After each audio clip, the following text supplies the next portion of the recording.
पहले मैं सोच रहा था, मैंने जैसे ये वीडियो देखी कि ये वीडियो आपको दिखानी जरूरी है अपनी ऑडियंस को, तो मैंने सोचा वीडियो क्रिएट करता हूँ। लेकिन फिर मेरे दिमाग में आया यार ऐसे सही नहीं होगा। अगर दूसरे भाई ने कितना टाइम लगाया होगा, कितनी मेहनत करी होगी इस रिसर्च को प्रिपेयर करने में, इस रिसर्च मटेरियल को मैं यूज करके वीडियो बना दूँ तो वो फेयर नहीं होगा भाई के साथ। फिर मेरे दिमाग में आया कि भाई मैं रिएक्शन वीडियो भी तो बना सकता हूँ। हालांकि मेरे को रिएक्शन वीडियो में कुछ खास इंटरेस्ट रहता नहीं है, लेकिन इससे बढ़िया जस्टिस नहीं हो सकता। फालतू का टाइम वेस्ट नहीं करेंगे, वीडियो स्टार्ट करते हैं।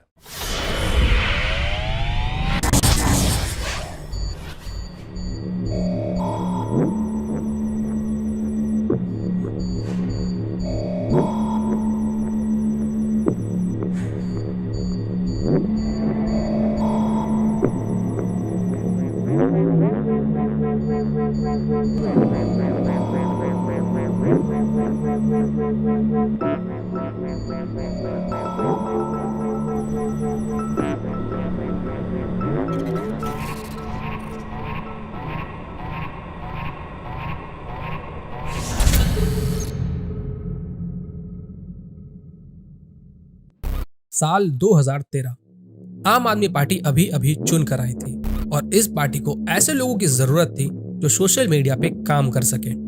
वैसे तो आम आदमी पार्टी की सोशल मीडिया टीम दिन रात मेहनत करती थी और आम आदमी पार्टी को जनता के सामने, उनके नजरों के सामने रखने के लिए सोशल मीडिया पे तरह तरह के कंटेंट अपलोड किया करती थी।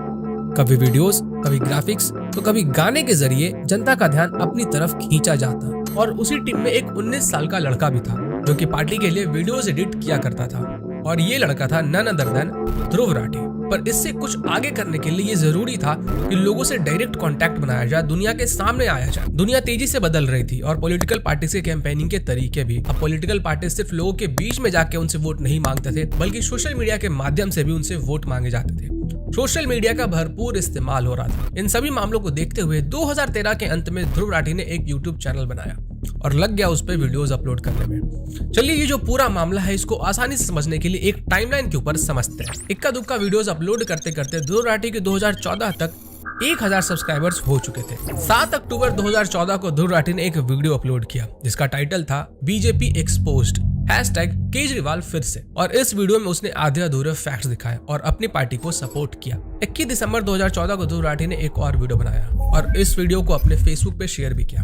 ये वीडियो था 5 साल केजरीवाल। अब इस वीडियो को अपलोड करने के बाद ही ध्रुव राठी के जो सब्सक्राइबर्स थे वो तेजी से बढ़ने लगे, क्योंकि आम आदमी पार्टी का हाथ उसके कंधों के ऊपर था, तो वो भी बिना रुके वीडियोस बनाता चला गया। अब तक ध्रुव को ये समझ में आ चुका था कि आधे अधूरे फैक्ट्स दिखाकर लोगों को मैनिपुलेट किया जा सकता है, और वो भी बहुत आसानी से। वो एक कहावत है ना, झूठ से ज्यादा खतरनाक होता है आधा सच, कुछ वैसा ही। पर ये बात ध्रुव राठी को भी नहीं पता था कि हमारे भारत देश की जनता इतनी आसानी से मूर्ख बन जाएगी और उसे इतना इनॉर्मस अमाउंट में सपोर्ट मिलेगा। एक्चुअली ना मूर्ख नहीं बनी जनता, मूर्ख नहीं बनी। एक्चुअली ये सब्सक्राइबर्स ही नहीं है, मतलब ये फॉलोअर्स, जो आपके फॉलोअर्स लगते हैं ना, फॉलोअर्स नहीं है। कैसे, मैं समझाता हूँ आपको। देखो फॉलोअर्स होता क्या है यार एक्चुअल में, अगर किसी बाबा के फॉलोअर्स हैं या विराट कोहली के फॉलोअर्स हैं, तो अगर वो बाबा आके बोले ना अपनी जो उनकी ऑडियंस है उसको बोले कि सुबह सबको 3 बजे उठ के 1 गिलास पानी में 1 नींबू निचोड़ के पीना है, फिर उसके बाद अपने जो भी दिन की दिनचर्या है वो फॉलो करनी है, तो सारे करना स्टार्ट कर देंगे। मतलब ऑलमोस्ट काफी सारे उनमें से फॉलो करेंगे सीधे। ये होते हैं फॉलोअर्स, जो बात कह दी उसे फॉलो किया गया। ऐसे अगर विराट कोहली कुछ कह दे कि ये फूड मत खाओ, ये फूड खाओ फिटनेस के लिए, तो वो लोग फॉलो करना शुरू कर देंगे अगले दिन से ही, जो लोग क्रिकेट में है वो तो खासकर। लेकिन अगर राठी साहब अपने फॉलोअर्स से कहते हैं कि भाई सबको सुबह उठ के 5 बजे 4 बजे और सबको 20-20 पुशअप्स मारने हैं, कोई नहीं मारेगा। मतलब 100-200 बंदे इकट्ठा करना भारी पड़ जाएंगे। अगर राठी साहब ये कहते हैं कि ये वीडियो है और ऐसे से ये फॉल्स वो कर रहा है, ये मेरे को वो कर रहा है, तो इसको रिपोर्ट करो, इसको सब करने लग जाएंगे। क्योंकि यहाँ लोग ना 2 चीजों की वजह से यूनाइट हो रहे हैं इनके पास, जो सब्सक्राइबर्स फॉलोअर्स नहीं है। एक तो वो सेंस ऑफ फुलफिलमेंट, और दूसरा कॉमन पर्पस। कॉमन पर्पस क्या है? To say bad things about Hindus, to question their scriptures, to question their belief, faith, to abuse Modi ji, to abuse BJP. Sense of fulfilment क्या है? जैसे हम इंडिया पाकिस्तान का match देखने गए तो हमें बड़ा मजा आता है पाकिस्तान को इंडिया हरा दे तो, और पूरा सेंस ऑफ फुलफिलमेंट फील होता है। वो सही गलत ठीक है, वो पाकिस्तान वालों को, हमारे लिए होता होगा। अब यही सेंस ऑफ फुलफिलमेंट यहाँ पे है। जो एक इंसान उठ के ना बीजेपी को और हिंदूज को और इनको क्वेश्चन करता है ना, तो कुछ ऐसे ग्रुप ऑफ पीपल है जिनकी पॉपुलेशन अच्छी खासी है, वो बड़ी उनकी आत्मा तृप्त हो जाती है। ये राठी साहब के कहने पे कुछ भी नहीं करेंगे, सिर्फ अपने कॉमन पर्पस के अलावा। अब क्योंकि ध्रुव राठी आम आदमी पार्टी के सोशल मीडिया के लिए काम किया करता था, तो इस कारण से वो रेगुलरली आम आदमी पार्टी के जो ऑफिशियल ग्रुप्स होते हैं उनमें पोस्ट किया करता था। ये ग्रुप और पेजेस आम आदमी पार्टी के ऑफिशियल थे और ध्रुव इसके अंदर एडमिन था, इसलिए वो पोस्ट कर पाता था। और ये तो कोई बच्चा भी बता सकता है कि अगर कोई व्यक्ति किसी पॉलिटिकल पार्टी के ऑफिशियल पेजेस और ग्रुप में एडमिन है तो उसका उस पॉलिटिकल पार्टी से क्या रिलेशन होगा। 19 जनवरी 2015 को ध्रुव राठी आम आदमी पार्टी के ऑफिशियल ग्रुप में एक पोस्ट शेयर करता है जिसमें वो अरविंद केजरीवाल को बीजेपी के बाकी के नेताओं से कंपेयर करता है। वो बताता है कि अरविंद केजरीवाल बिल्कुल साफ छवि के व्यक्ति है और वहीं पे दूसरी तरफ नरेंद्र मोदी लायर है, जो योगी आदित्यनाथ है वो रेपिस्ट है, अमित शाह एक मर्डरर है और अरविंद केजरीवाल एक नंबर के पक्के ईमानदार नेता है। आई होप कि ये वीडियो अमित शाह और योगी आदित्यनाथ तक भी पहुंचे ताकि उनको भी पता चले कि जर्मनी में बैठा आम आदमी पार्टी के सोशल मीडिया का एक यूट्यूबर आपके लिए क्या पोस्ट कर रहा है। भाई साहब ये बात तो मेरे को पता ही नहीं थी। करो यार योगी जी को टैग, जरा देख तो ले भाई, योगी जी भी तो देखे क्या मतलब। 9 फरवरी 2015 को ध्रुव राठी आम आदमी आए हैं सॉन्ग के ऊपर एक वीडियो बनाता है और उसे हर जगह शेयर करता है।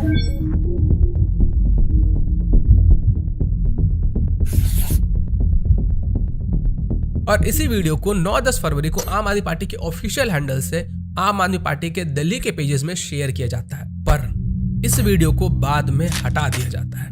वो क्यों हटाया गया उसको मैं आगे आपको बताऊंगा। फिर 17 मई 2015 को ध्रुव राठी एक और वीडियो बनाता है और उसे भी आम आदमी पार्टी के ग्रुप में शेयर करता है। अब समय तेजी से बदल रहा था और लोग इंटरनेट के ऊपर एक्टिव हो रहे थे, तो लोगों को अरविंद केजरीवाल के दांव पेच समझ में आने लगे थे। उनको समझ में आने लगा था कि अरविंद केजरीवाल दूसरे चीजों के नाम पे किस तरीके से जो एडवर्टीजमेंट्स है उन पे पैसे खर्च कर रहा है। जो दिल्ली की जनता है उनके पैसों को अलग अलग जगहों पे खर्च किया जा रहा है। ये तो सच है भाई, आम आदमी पार्टी का जो एडवर्टीजमेंट है ना, मैंने एक वीडियो देखी थी, मैं आपको दिखाता हूँ।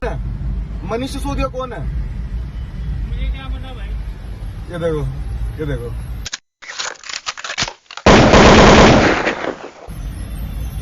और इस कारण से लोगों ने अरविंद केजरीवाल के ऊपर सोशल मीडिया पे प्रेशर बनाना शुरू किया। सोशल मीडिया पे अरविंद केजरीवाल जी से लोग सवाल पूछ रहे थे कि आखिर आप एडवर्टीजमेंट्स पे इतने सारे पैसे खर्च क्यों कर रहे हो, क्यों पैसे बर्बाद कर रहे हो, हमारे जो पैसे हैं उनको क्यों इन सब चीजों में बर्बाद किया जा रहा है। अब ध्रुव सामने आता है और 3 मई 2016 का एक और वीडियो अपलोड करता है जिसमें वो ऑड इवन स्कीम के लिए जो एडवर्टीजमेंट्स पे पैसे खर्च किए गए थे उसको जस्टिफाई करता है और कहता है कि अगर लोगों को जागरूक करना है तो इतने पैसे तो खर्च होंगे ही। ऑड इवन एक ऐसा इनिशिएटिव है जिसपे बहुत बड़े स्केल पे अवेयरनेस फैलाने की जरूरत है अगर इसे सक्सेसफुल होना है तो।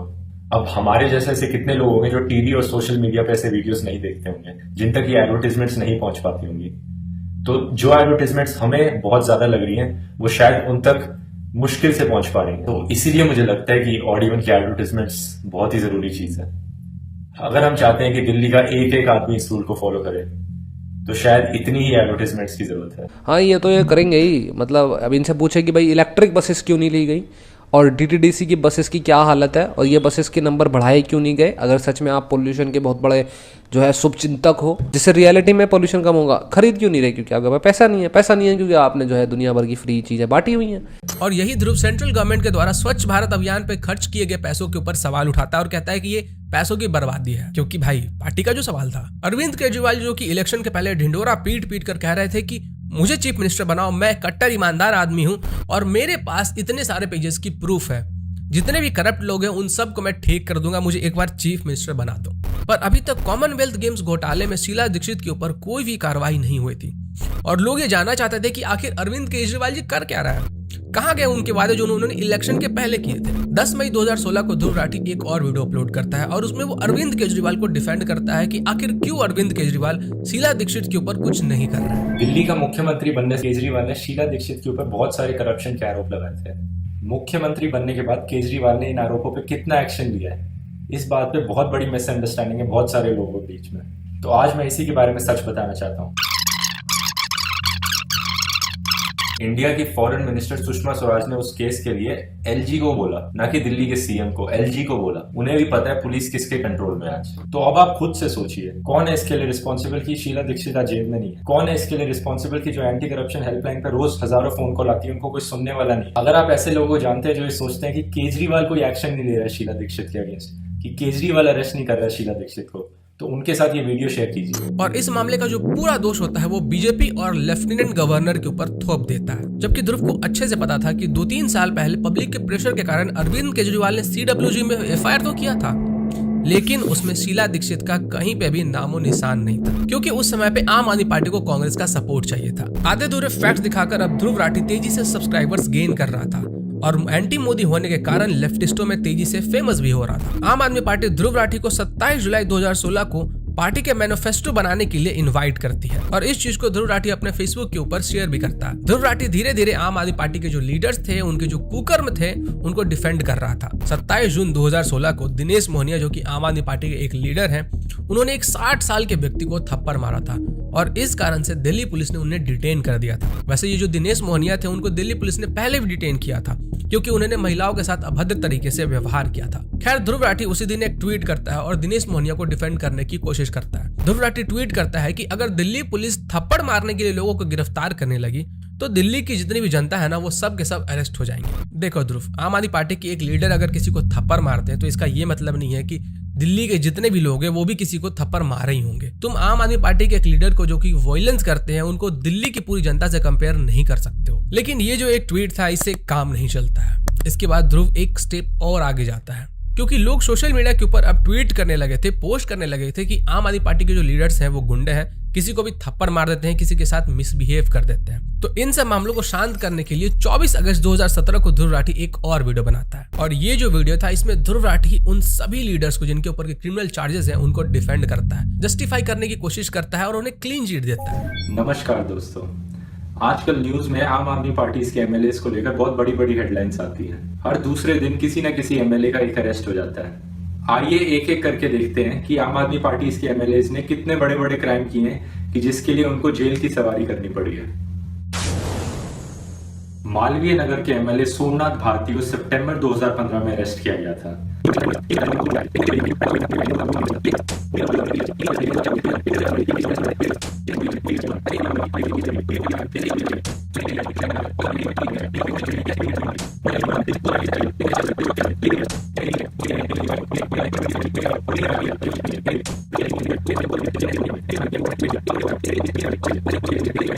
तो इसमें तो कोई शक की बात ही नहीं है कि ये पॉलिटिकल कंस्पिरेसी है। और इससे एक साल पहले 11 सितंबर 2016 को ध्रुव राठी आम आदमी पार्टी के ऑफिशियल पेज में एक पोस्ट शेयर करता है जिसमें वो दिखाता है कि आम आदमी पार्टी के जो लीडर्स हैं उनके कैसे 0 क्रिमिनल केसेस हैं, लेकिन वहीं पे जो बीजेपी के लीडर्स हैं उनमें 63 क्रिमिनल केसेस वाले लीडर्स। चलिए इसके ऊपर मैं आपको थोड़ा सा डेटा दिखा देता हूं क्योंकि जो ध्रुव राठी है वो बार बार डेटा करते रहता है। जिस सोमनाथ भारती के बारे में ध्रुव राठी बात कर रहा था और उन्हें क्लीन चिट देता है, वॉइड वॉश करता है, इन्हीं सोमनाथ भारती के ऊपर 6 क्रिमिनल केसेस पेंडिंग थे और क्राइम मीटर में आप देख सकते हो कि यहाँ पे रेड हो चुका है। ये पूरी लिस्ट है उनके सारे केसेस की। सोमनाथ भारती में 2019 में वुमेन जर्नलिस्ट को प्रोस्टिट्यूट बन जाने को कहा था। 2014 में सोमनाथ भारती पे एक युगांडियन वुमेन के मोलेस्टेशन के चार्जेस लगे थे और इसको कोर्ट ने भी फ्रेम किया था। और अगर दिल्ली के चीफ मिनिस्टर अरविंद केजरीवाल जी का मैं आपके साथ डेटा शेयर करूं तो हो सकता है कि आपके दिमाग की घंटी बज जाए। अरविंद केजरीवाल जी के ऊपर 2020 में टोटल 13 क्रिमिनल केसेस पेंडिंग थे और इनका जो क्राइम मीटर है वो आप देख सकते हो कि रिकॉर्ड तोड़ रहा है। पर ध्रुव राठी कर भी क्या सकता था, उसकी भी मजबूरी थी। पार्टी का जो सवाल था, सच बचे या ना बचे, पार्टी बचनी चाहिए। और अभी तो चीजें शुरू हुई है, अभी देखो मैं पिटारे में से क्या क्या निकालता हूँ। ध्रुव राठी के सब्सक्राइबर्स मुझे पोक करने आए थे, गालियां देने आए थे। अब पोक करने की सजा भी भुगतो। आगे जो चीजें मैं दिखाने वाला हूं उसके बाद कोने में जाके रोना मत। 2016-2017 के इन पोस्ट में आप देख सकते हो कि ध्रुव राठी अपने वीडियोस को आम आदमी पार्टी के ऑफिशियल पेजेस में शेयर कर रहा है। अब ध्रुव का यूट्यूब चैनल एक्सपोनेंशियली ग्रो हो चुका था। 6-7 महीने पहले 2016 में जहां पे कि ध्रुव राठी के 1200 सब्सक्राइबर्स हुआ करते थे, वहीं पे अब ध्रुव राठी के 1 लाख सब्सक्राइबर्स हो चुके थे। 12 जनवरी 2017 को भास्कर शर्मा, जो कि आम आदमी पार्टी के सोशल मीडिया के हेड हैं, वो एक एक्साइटमेंट में ट्वीट कर देते हैं कि ध्रुव, जो कि आम आदमी पार्टी के रिसर्च और सोशल मीडिया टीम का प्रोडक्ट है, उसने अंधभक्तों को एक्सपोज कर दिया है। आप सबको ये वीडियो देखना चाहिए। 28 फरवरी 2017 को ध्रुव राठी रामजस कॉलेज पे एक वीडियो बनाता है। अब इसको मैं आपको थोड़ा सा समझा देता हूँ कि आखिर इस मामले में हुआ क्या था, ध्रुव राठी ने क्यों रामजस कॉलेज के ऊपर एक वीडियो बनाया था। फरवरी 2017 में दिल्ली यूनिवर्सिटी का रामजस कॉलेज एक प्रोटेस्ट ऑर्गेनाइज करता है और इसमें JNU के उमर खालिद को भी बुलाया जाता है। अब जो ABVP के मेंबर्स थे वो इसके पूरे खिलाफ थे क्योंकि अभी कुछ महीने पहले ही उमर खालिद ने एंटी नेशनल स्लोगन्स लगाए थे। तो इसी कारण से ABVP के मेंबर्स इस प्रोटेस्ट को कैंसिल करना चाहते थे। फिर लेफ्टिस्ट का एक स्टूडेंट ग्रुप जो कि है आयशा, उनके और ABVP के जो मेंबर्स होते हैं उनके बीच में एक झड़प होती है और कई लोग घायल हो जाते हैं। और इसी मामले में जो ABVP के मेंबर्स होते हैं उनको दोषी बना दिया जाता है। और इसके अगेंस्ट में गुरमीत कौर, जो कि श्री राम कॉलेज की थी, वो एबीवीपी के खिलाफ एक पोस्ट बनाती है और शेयर करती है, जिसके बाद कि उसे कुछ लोग बलात्कार और मारने की धमकियां देते हैं। आपको भी यहाँ पे लग रहा होगा कि गुरमीत कौर के साथ गलत हुआ, क्योंकि उसने सिर्फ एबीवीपी के अगेंस्ट पोस्ट डाला, तो उसके साथ ये सब चीजें नहीं होनी चाहिए थी। बट रुकिए, अभी देखिए आगे आगे क्या होता है। अब ध्रुव गुरमेहर कौर को डिफेंड करता है और उसके साथ साथ उमर खालिद को भी डिफेंड करता है। उमर खालिद के लिए एक सॉफ्ट कॉर्नर भी दिखाता है और कहता है कि ये जो पूरा मामला था ना, ये पॉलिटिकल गेन्स के लिए किया गया था और इसका जो पूरा दोष है वो बीजेपी और आरएसएस के ऊपर मर देता है। हाल ही में एक रामजस कॉलेज में इंसिडेंट हुआ जिसमें काफी सारे स्टूडेंट्स प्रोफेसर्स को मारा पीटा गया। इस इंसिडेंट में एबीवीपी जो कि बीजेपी का स्टूडेंट यूनियन है और एसएफआई जो कि कम्युनिस्ट आइडियोलॉजी का स्टूडेंट यूनियन है, ये दोनों इन्वॉल्व थे। हुआ क्या कि एक उमर खालिद नाम के स्टूडेंट जो जेएनयू के हैं, पीएचडी कर रहे हैं, ये एक स्पीच देने आने वाले थे रामजस कॉलेज में। एबीवीपी वाले ये नहीं चाहते थे कि ये स्पीच दें, तो इन्होंने प्रोटेस्ट किया। बात प्रोटेस्ट से ऊपर जाके दंगे पे चली गई। अब उमर खालिद को ये लोग इसलिए पसंद नहीं करते क्योंकि वो एक्सट्रीम लेफ्ट विंग आइडियोलॉजी में बिलीव करते हैं, उनके कश्मीर पे कंट्रोवर्शियल व्यूज है और वो एक कम्युनिस्ट है। इन लोगों में से एक 20 साल की स्टूडेंट भी थी जिसने ट्रेंड स्टार्ट किया #स्टूडेंट्स अगेंस्ट एबीवीपी। इससे एबीवीपी वाले और बीजेपी सपोर्टर्स बहुत भड़क उठे और उन्होंने इसको भर भर के गालियां दी ट्विटर पे। खाली गालियां ही नहीं, इसको एंटी नेशनल घोषित कर दिया गया और रेप करने की धमकियां दी गई इसको, सिर्फ इसलिए क्योंकि इसने एबीवीपी के खिलाफ बोला। अभी तक तो ये बहुत आसानी से लोगों को एंटी नेशनल का टैग देते आए थे, लेकिन रामजस इंसिडेंट के बाद से इनकी गाड़ी अटक गई है, क्योंकि ये जो लड़की इनके खिलाफ खड़ी हुई है, तो इस लड़की को डिफेम करने के लिए इन फर्जी नेशनलिस्ट लोगों ने इसके एक पुराने वीडियो से एक क्लिप उठाई और उसके सामने झूठी खबरें फैलानी शुरू कर दी कि ये पाकिस्तान सिंपैथाइजर है, ये वाला प्ले कार्ड दिखाकर। जब छानबीन हुई तो पता चला कि इस पूरे धमकी देने वाले मामले के पीछे आम आदमी पार्टी और आयशा के लोग थे और आम आदमी पार्टी इसको पॉलिटिकल गेन्स के लिए करवा रही थी। अब ये जो गुरमेहर कौर है, इसके आम आदमी पार्टी के साथ डीप कनेक्शंस बाहर आए। जो आम आदमी पार्टी का मीडिया मैनेजर था, वही गुरमेहर कौर का मीडिया मैनेजर भी था और इसलिए ध्रुव गुरमेहर कौर को डिफेंड करके पूरा का पूरा जो ब्लेम है वो बीजेपी और आरएसएस पे मर रहा था। ध्रुव यहाँ पे क्लियरली उमर खालिद जैसे एंटी नेशनल को सपोर्ट कर रहा था और वो ऐसा क्यों कर रहा था वो आगे आप समझ जाओगे। और ध्रुव इसी वीडियो में एक और बात करता है, जो कि होता है 14,000 जो एनजीओ जिनके की फॉरेन फंडिंग को इंडियन गवर्नमेंट ने बैन कर दिया था, इसके बारे में उनको वो डिफेंड करता है। कहता है कि इंडियन गवर्नमेंट ने 14,000 जो एनजीओज है जिनके की फॉरेन फंडिंग को बंद किया गया है, वो एक बहुत गलत काम किया गया है। ये जो एनजीओज है वो हमारे देश के लिए काम करते हैं, लोगों की हेल्प करते हैं और जो करंट गवर्नमेंट है वो उनसे डर गई है, इसलिए ऐसा कर रही है। ध्रुव सेंट्रल गवर्नमेंट के इस स्टेप से बहुत ज्यादा चिढ़ा हुआ था। इतनी बेशरम है सरकार, आप यकीन नहीं करोगे, इन्होंने पिछले साल अप्रैल के महीने में कुछ 14,000 एनजीओ की फॉरेन फंडिंग ब्लॉक कर दी। ध्रुव राठी के चिढ़ने के पीछे की जो वजह थी वो ये थी कि ये जो 14,000 एनजीओ जिनके की फॉरेन फंडिंग को बैन किया गया था, इस पूरे लिस्ट में एक ऐसा भी एनजीओ था जो कि जॉर्ज सोरस का था, ओपन सोसाइटी फाउंडेशंस। ये थोड़ा सा कॉम्प्लिकेटेड हो रहा है, इसको मैं आगे आपको और सिंप्लीफाई करके बताऊंगा। पहले ये जो ध्रुव राठी का पूरा टाइमलाइन है इसको समझ लेते हैं। मई 2018 में ध्रुव राठी आम आदमी पार्टी के कर्नाटका के मेंबर्स के साथ मीटिंग करता है और उनकी तारीफ भी करता है। फिर मई में भी ध्रुव राठी ये ट्वीट भी करता है कि नेशनलिज्म एक बीमारी है और जो लोग अपने स्टेटस में नेशनलिस्ट लिखते हैं ये उनके लिए है। और यही बात ध्रुव राठी अपने वीडियो में कई बार कह चुका है। Patriotism is the last refuge of a scoundrel. जाहिर सी बात है, patriotism is the last refuge of a scoundrel.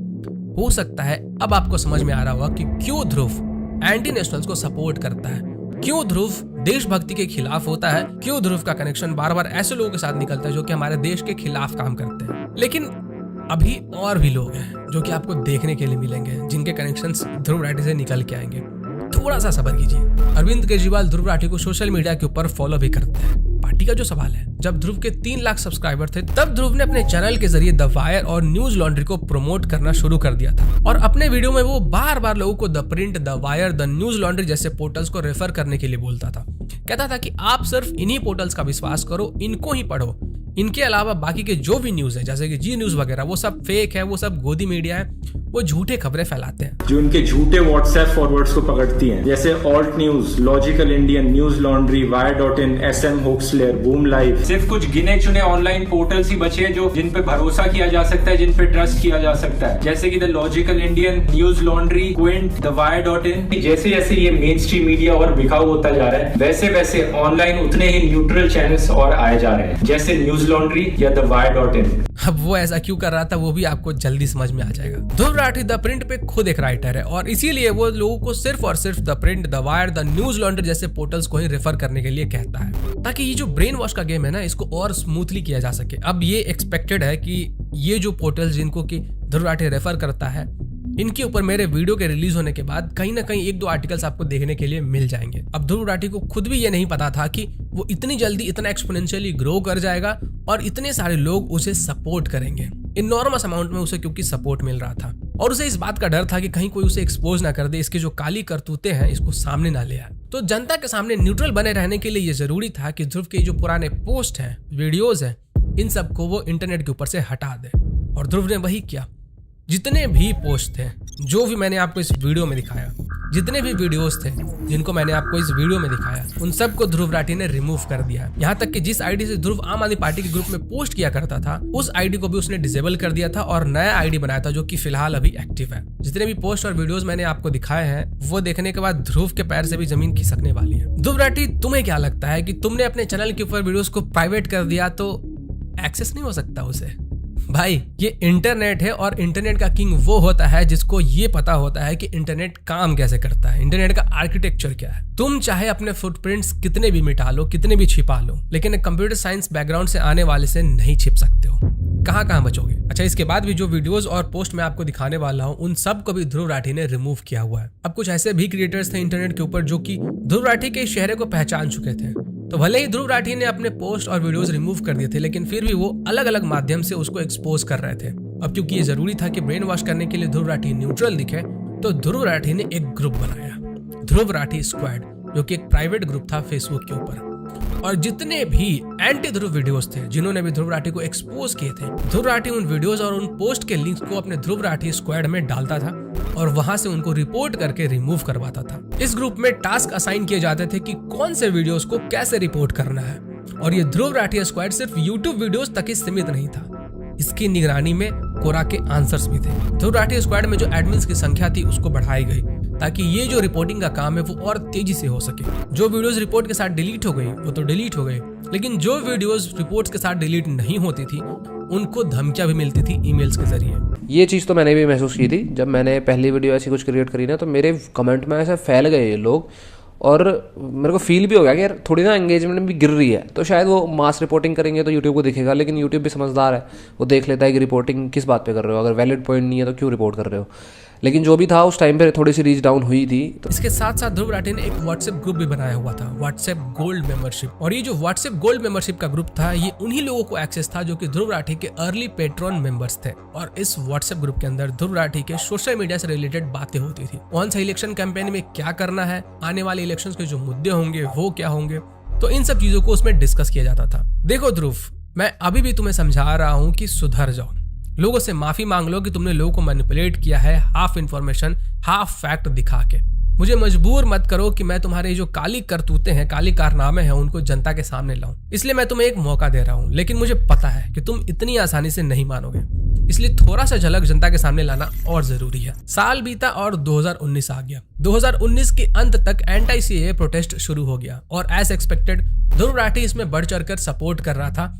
जो भी एंटी सीएए के सपोर्ट में थे, जो भी वहां पे प्रोटेस्ट ऑर्गेनाइज कर रहे थे, उनको हर जगह पे सपोर्ट कर रहा था। और इसमें कोई बुरी बात भी नहीं है, प्रोटेस्ट हमारा जन्मसिद्ध अधिकार है। अगर हमें गवर्नमेंट के किसी चीज से प्रॉब्लम है तो हम उसे प्रोटेस्ट करेंगे। लेकिन इस प्रोटेस्ट में जो हो रहा था और इस प्रोटेस्ट में ध्रुव राठी जिनको सपोर्ट कर रहा था, जो मोटिव था वो क्या था वो जान लीजिए। सबसे पहला, एंटी सीएए प्रोटेस्ट को आम आदमी पार्टी सपोर्ट कर रही थी। दूसरा, इस प्रोटेस्ट को जॉर्ज सोरस फंड कर रहा था। ये सुनने में थोड़ा सा आपको अटपटा लग सकता है, थोड़ा सा कंफ्यूजिंग लग सकता है, बट यही सच्चाई है कि जॉर्ज सोरस इसमें फंड कर रहा था इनडायरेक्टली तरीके से।